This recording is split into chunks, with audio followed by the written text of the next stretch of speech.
Assalamualaikum warahmatullahi wabarakatuh.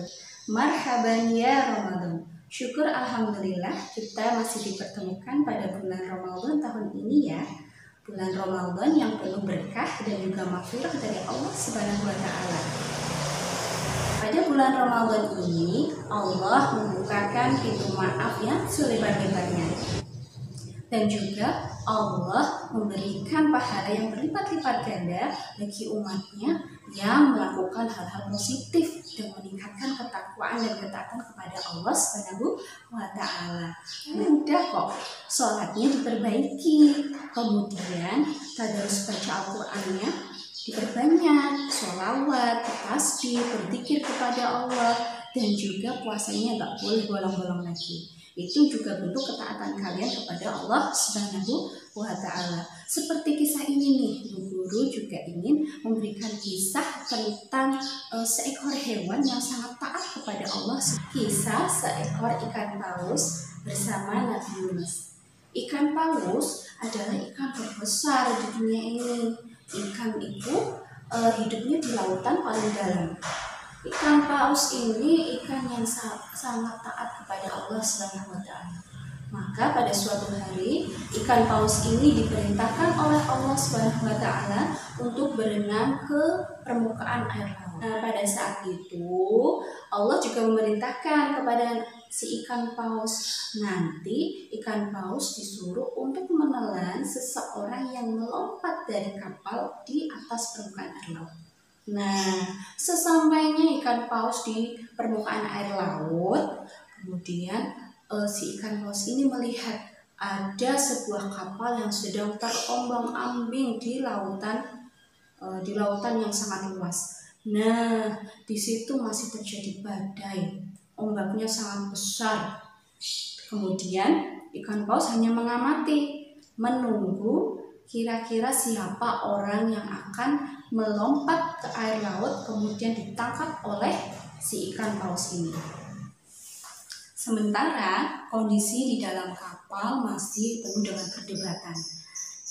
Nakoda menyarankan kepada semua penumpang untuk melemparkan barang-barang yang ada di dalam kapal. Semuanya harus dilempar.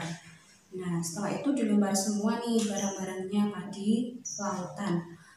Tapi tetap saja kapal itu masih terombang-ambing. Kemudian nakoda berkata kembali, para penumpang kesinilah, karena ini kapalnya masih terombang-ambing, padahal kita barang-barangnya sudah dikeluarkan semua, maka harus ada satu orang yang harus rela berkorban untuk melompat ke lautan.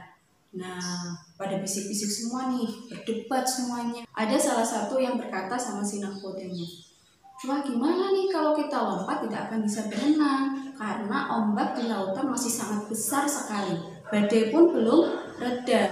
Namun karena kondisinya memang harus seperti itu mendesak, akhirnya nakoda memutuskan untuk memberikan undian. Setelah undian itu dilakukan, ternyata yang mendapatkan undian itu Nabi Yunus. Nah, semua penumpang merasa khawatir, namun Nabi Yunus berkata, saya yang akan melompat ke laut tersebut. Karena beliau merasa bersalah dan menyesal atas kesalahan yang saat itu beliau lakukan. Nabi Yunus merupakan orang yang senantiasa selalu berzikir, bertasbih, dan memohon ampunan kepada Allah setiap waktu. Beliau berada di kapal tersebut karena merasa kecewa kepada kaumnya yang pada saat itu tidak mau menyembah Allah Subhanahu wa taala. Nah, pada saat beliau mendapatkan undian untuk melompat dari kapal tersebut, beliau menerimanya karena beliau merasa bersalah kepada Allah Subhanahu wa taala telah pergi meninggalkan umatnya. Beliau langsung sadar akan kesalahannya, menyesal akan kesalahannya dan berzikir meminta maaf kepada Allah Subhanahu wa taala agar Allah mengampuni dosa-dosanya. Akhirnya beliau pun melompat dari kapal tersebut. Nah, pada saat Nabi Yunus ini lompat dari kapal, ikan paus langsung menelan tubuh dari Nabi Yunus tersebut. Nah, pada saat kejadian tersebut, para penumpang kapal yang melihatnya merasa khawatir, wah gimana itu Nabi Yunus dimakan oleh ikan paus. Tapi jangan khawatir, ternyata ikan paus ini memang diperintahkan oleh Allah Subhanahu wa Ta'ala untuk menyelamatkan Nabi Yunus agar bisa kembali kepada umatnya dengan jalan menelan tubuh Nabi Yunus. Pada saat Nabi Yunus berada di dalam perut paus tersebut, Nabi Yunus selalu memohon ampun kepada Allah Subhanahu wa Ta'ala dan meminta ampunan kepada Allah Subhanahu wa Ta'ala atas kesalahan yang pernah diperbuatnya. Beliau menyesal atas kesalahan yang diperbuatnya. Nah, pada saat itu Nabi Yunus juga berdoa kepada Allah Subhanahu wa Ta'ala. Doa Nabi Yunus ini sering dilafalkan sampai sekarang ya. La ilaha illa anta subhanaka inni kuntu minadh dhalimin.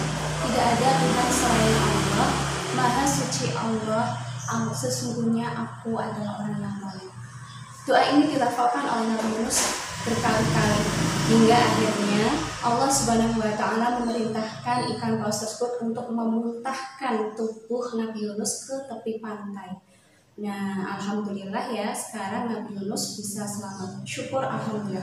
Dan saat itu Nabi Yunus kembali kepada umatnya untuk berdakwah kepada Allah Subhanahu wa Ta'ala lagi. Nah, dari kisah ikan paus dan juga Nabi Yunus ini kita dapat mengambil hikmahnya ya. Yang pertama, kita bisa mencontoh ketaatan ikan paus. Ikan paus ini kalau tidak diperintahkan oleh Allah tentu saja ingin menelan dan memakan Nabi Yunus. Namun karena ketaatannya kepada Allah Subhanahu wa Ta'ala, ikan paus ini patuh kepada Allah untuk hanya menelan dan menaruh tubuh Nabi Yunus di dalam perutnya, kemudian memuntahkan kembali. Yang kedua, kita bisa contoh sikap dari Nabi Yunus. Nabi Yunus pada saat itu melakukan kesalahan, yaitu berputus asa. Nah, kalian jangan boleh berputus asa ya, pantang menyerah untuk melakukan hal-hal yang baik di jalan Allah Subhanahu wa Ta'ala. Kemudian yang ketiga adalah Nabi Yunus ini walaupun dia melakukan kesalahan, tapi beliau segera menyadari dan menyesali, dan beliau selalu berzikir, bertasbih dan memohon ampunan kepada Allah Subhanahu wa Ta'ala, sehingga beliau dapat mendapatkan ampunan dari Allah Subhanahu wa Ta'ala. Demikian ya kurma Ramadan kali ini, semoga bermanfaat. Wallahul muwaffiq ila aqwamit thoriq. Wassalamualaikum warahmatullahi wabarakatuh. لا إله إلا أنت سبحانك إني كنت من الظالمين. لا إله إلا أنت سبحانك إني كنت من الظالمين. لا إله إلا أنت سبحانك إني كنت من الظالمين.